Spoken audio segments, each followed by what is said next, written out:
Selamat datang. Semoga selalu dalam lindungan Tuhan Yang Maha Esa. Mari kita mulai.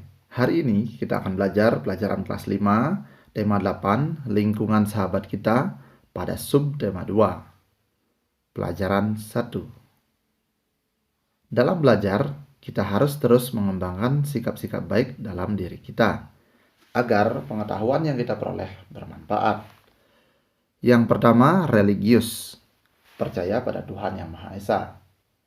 Menghargai kehidupan dan kehidupan makhluk lainnya. Yang kedua, mandiri.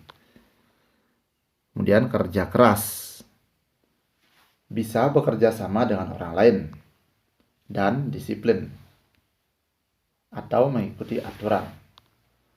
Terkait dengan disiplin atau mengikuti aturan ini, pemerintah mewajibkan kita untuk tinggal di rumah selama 14 hari. Demi kebaikan kita. Kenapa? Kenapa harus tinggal di rumah selama 14 hari? Nah, sebelum belajar, mari kita simak video berikut untuk memahaminya. Informasi ini dikutip dari Dr. Reysa Broto Asmoro. Bagaimana 14 hari mampu menghentikan laju penularan COVID-19? Yang perlu kita ketahui, anak-anak memang senang libur sekolah 14 hari. Namun sayangnya, banyak orang yang belum memahami. Mengapa 14 hari dan untuk apa?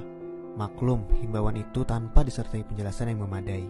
14 hari itu sangat penting dan harus disertai tindakan kepatuhan.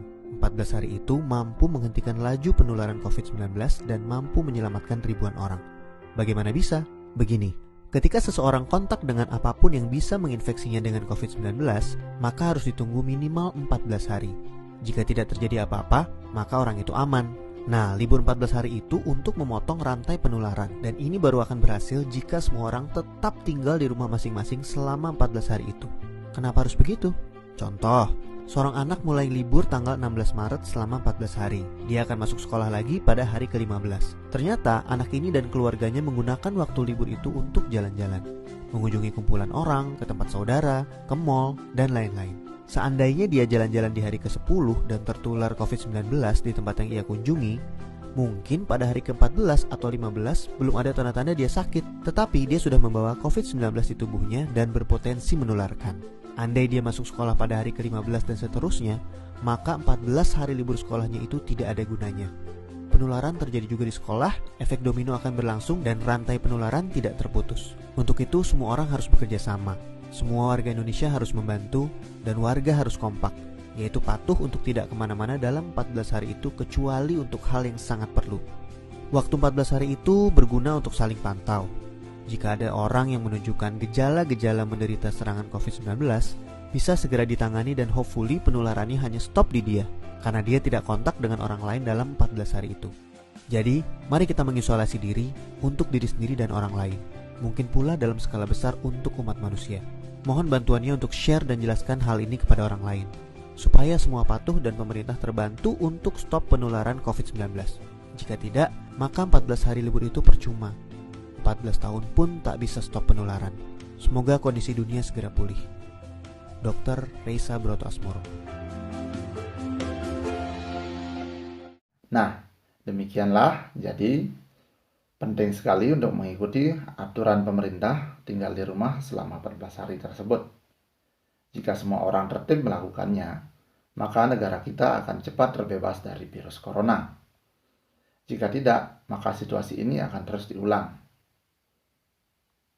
Tidak cukup dengan 14 hari, seperti sekarang sudah diperpanjang kembali. Jika situasi ini kembali diperpanjang, maka banyak pihak akan dirugikan. Bahkan kalian sebagai siswa akan rugi karena pendidikan kalian terganggu. Kalian pun tidak akan bisa bertemu dengan teman kalian dengan bebas. Sehingga mengikuti aturan pemerintah adalah wajib. Pemerintah adalah guru kita karena pemerintah selalu memikirkan kebaikan untuk masa depan kita. Baik, pelajaran kita mulai. Pada pembelajaran ini ada 4 topik yang akan kita bahas. Yang pertama, pendahuluan. Meliputi tujuan pembelajaran, motivasi, dan persepsi. Di topik kedua, siklus air tanah. Nanti kita akan menyimak audiobook. Yang ketiga, Ayo mencoba. Nanti akan dilakukan percobaan sederhana tentang air tanah. Topik keempat, evaluasi lewat kuis yang akan tersedia di video deskripsi pada jam-jam yang ditentukan. Kita mulai topik pertama. Pendahuluan.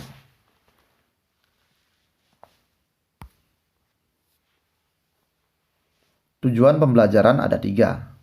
Nomor 1, melalui kegiatan mengamati, siswa mampu menyebutkan peristiwa-peristiwa atau tindakan pada teks non-fiksi dengan benar. Nomor 2, melalui kegiatan melakukan pengamatan dan berdiskusi, siswa dapat mengidentifikasi faktor-faktor yang memengaruhi siklus air dengan benar. Tujuan terakhir, melalui kegiatan mencoba, siswa mampu membuat kesimpulan tentang terjadinya air tanah dan air permukaan.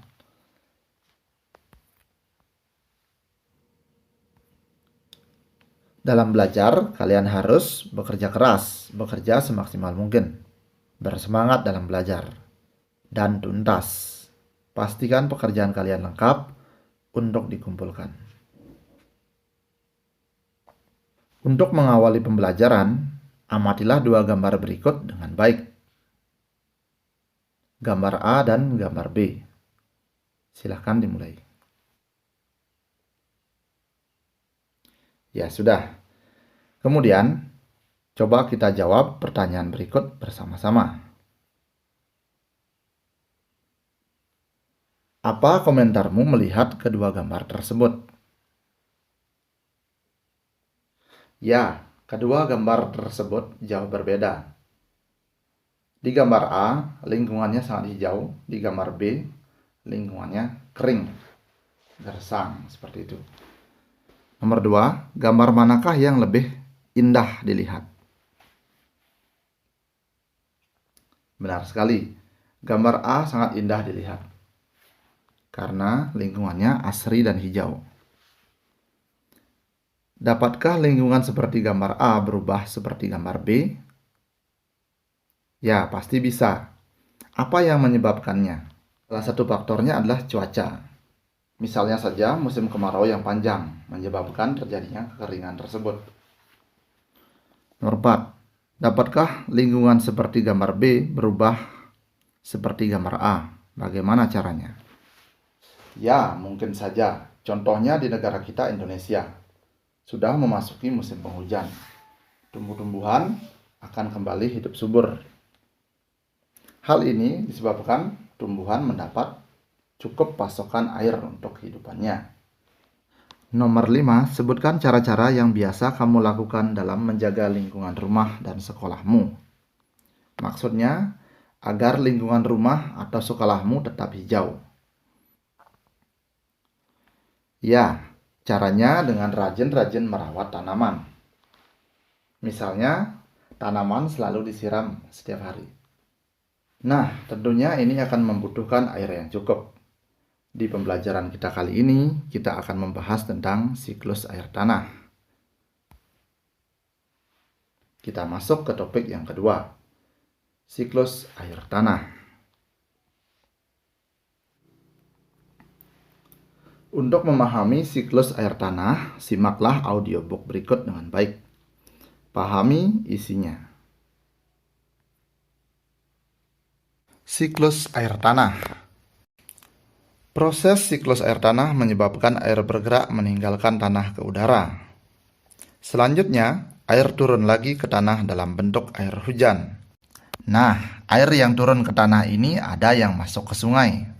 Aliran air di sungai ini akan terkumpul kembali ke laut. Selain masuk ke sungai dan mengalir ke laut, ada juga air yang tergenang membentuk danau. Air yang turun ke tanah ada yang masuk dan bergerak ke dalam tanah melalui celah-celah dan pori-pori tanah serta batuan. Air yang masuk ke dalam tanah ini kemudian menjadi air cadangan atau sumber air. Air cadangan akan selalu ada apabila daerah peresapan air selalu tersedia. Daerah resapan air ada di hutan-hutan. Tumbuhan hutan mampu memperkokoh struktur tanah. Saat hujan turun, air tidak langsung hanyut. Tetapi, air akan terserap dan tersimpan di dalam tanah. Air yang tersimpan dalam tanah akan menjadi air tanah. Air akan lebih mudah meresap jika terdapat banyak tumbuhan. Air yang meresap akan diserap oleh akar tumbuhan tersebut.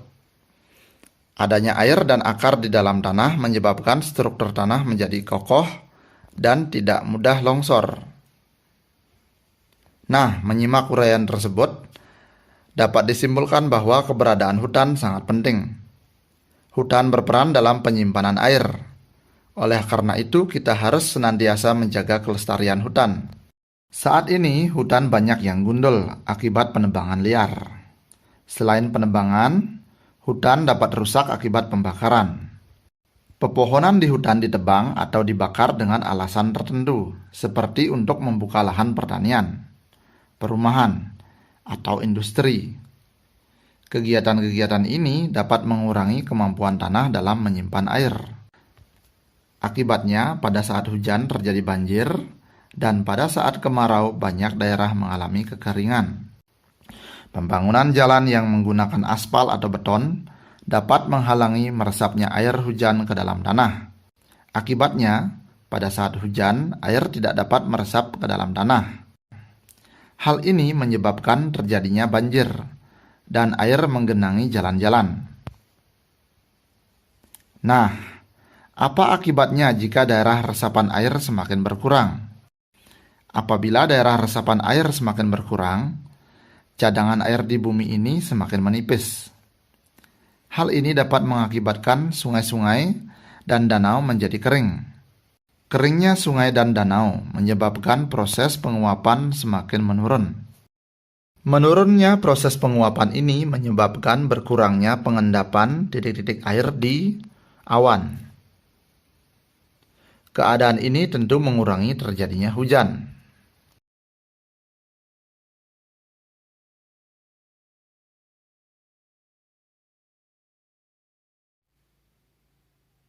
Nah, kalian sudah selesai menyimak audiobook tadi.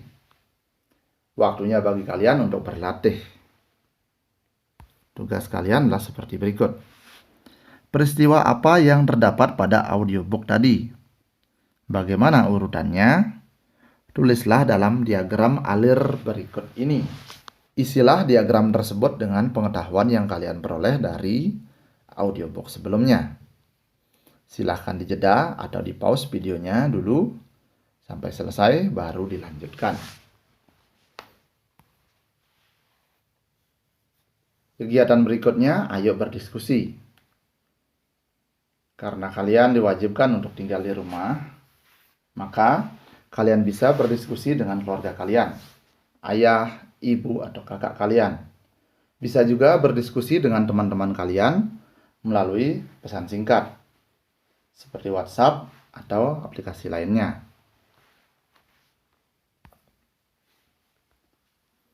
Yang didiskusikan adalah nomor 1, tulislah proses terjadinya air tanah.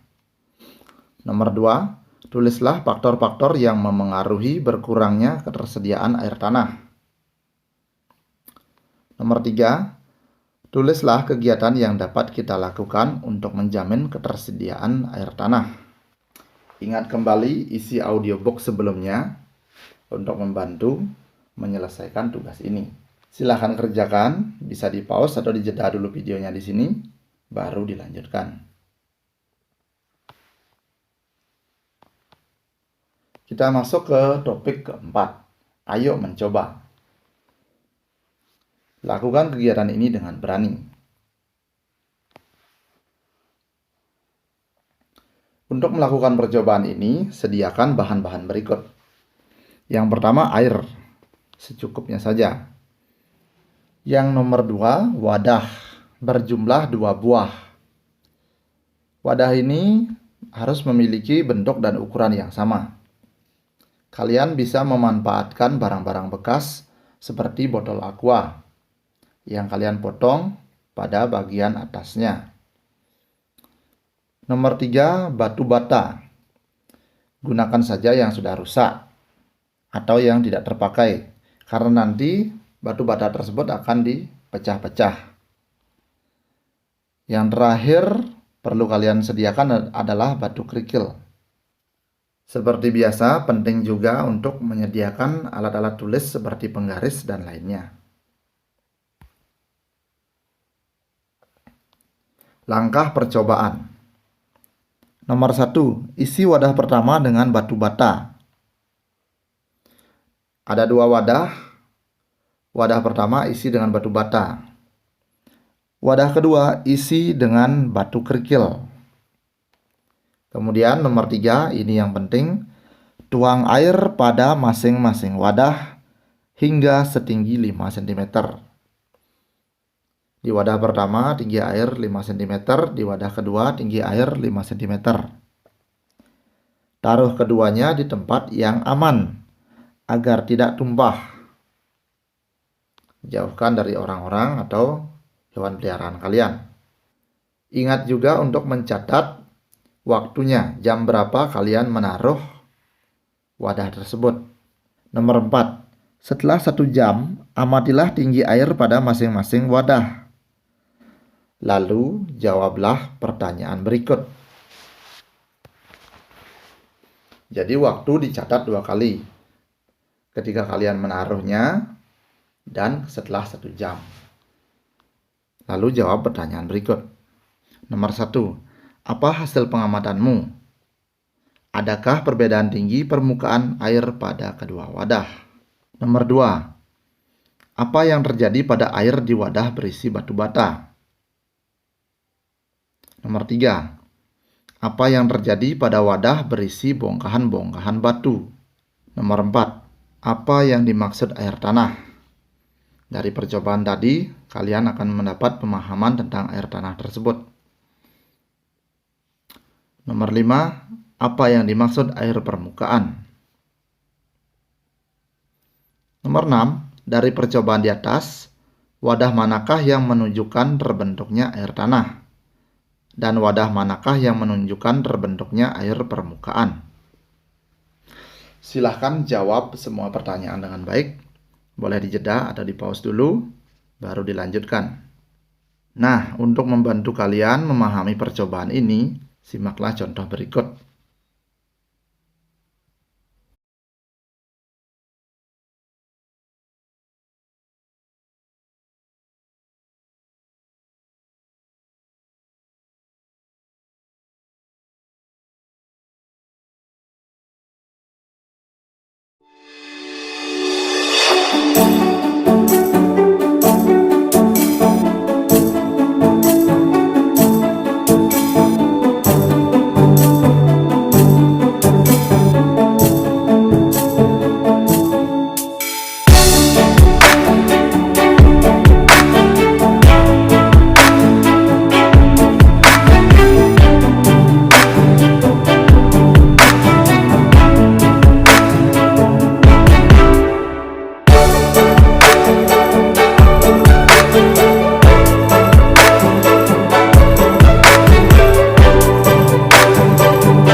Baik, kita sampai di topik terakhir, evaluasi.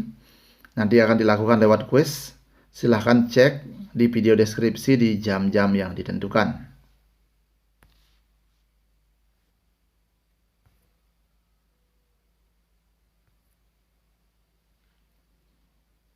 Sampai di sini perjumpaan kita di pelajaran kali ini. Silahkan share atau bagikan video ini jika kalian merasa video ini bermanfaat bagi kalian. Bagikan ke teman kalian agar makin banyak anak yang mendapatkan manfaat dari video ini.